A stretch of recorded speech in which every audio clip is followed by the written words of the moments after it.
hindi po ng individual, ng buong bansa po. At ang reforma po, pinaka-importante sa reforma ay ang reforma ng paninindigan na hindi nasisilaw sa kinang ng pera. Yun po ang pinakamagandang reforma, paninindigan, prinsipyo para sa bayan ng mga bayan. Kaya nasabi nila, di ba loyalista ka? Bakit ka nandito? Collection fees. Ang pagiging loyalista, hindi po dapat tama uli yung kanina narinig ko. Kaya lahat na narinig ko kanina ay lahat ay repressing sa ating mga sarili. Kung bakit tayo nandito. Hindi na po ito kulay ng politika. Hindi na po ito kulay ng kung anong partido. Ito po ay kulay na ng isang problema ng buong bansa at ng buong mamamayang Pilipinas. At tayo po yun. Tayo mga Pilipino. Kaya magpasalamat po tayo kung may nag-o-organize ng mga katulad dito na binibigyan tayo ng pagkakataon para bisingin ang ating mga damdamin para magkaroon tayo ng isang tunay na reforma sa ating paninindigan. Hindi reforma ng pera, hindi reforma ng politika, reforma ng bawat isa sa atin para manindigan, para sa katotohanan. At ito, sabi ko nga kay Ma'am Weng, si Ma'am Weng Daylan, kung bakit ako nandito. Salamat, Ma'am Weng. Sabi ko, napakaganda niya reforma. Hindi pwedeng hindi ako dadalo dyan. Dahil kailangan natin talagang magsama-sama. Itong reforma, filter na filter po ang mga pumapasok ngayon dito. Nakita niyo kanina, may tumakbo. Sabi, hindi nanalo. Dinaya po kasi. Sa totoo lang, huwag tayo masaktan kung natalo kayo. Kasi doon yun na ipakita na hindi kayo lumaban ng pera-pera.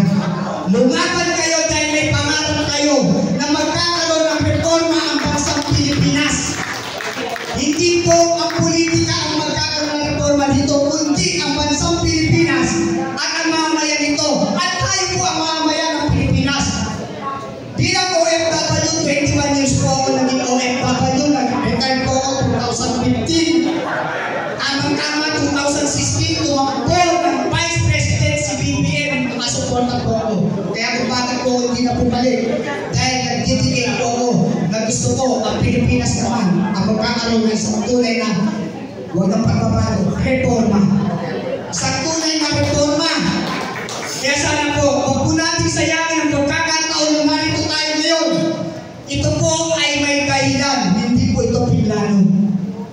Kung tayo narito ngayon, tulad ng sabi kanina ni Ma'am Vivian, pare-parehas po tayo, ang sarap pakinggan at nagbabago yun na tayo ay pare-parehas. Pare-parehas tayo mga Pilipino.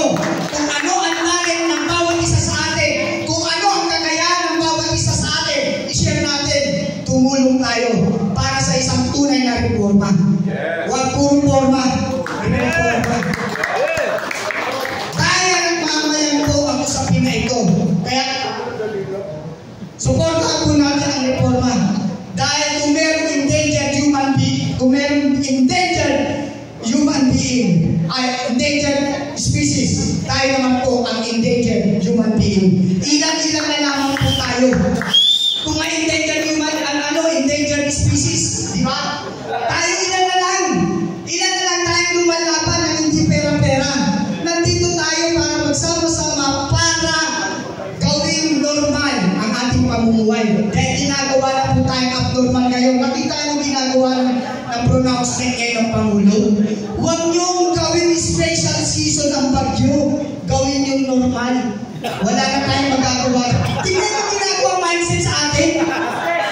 Gawin lang normal yun. Huwag na lang special season. Wala nang bagyo. Masaya may bagyo, may bagyo. Ano yun?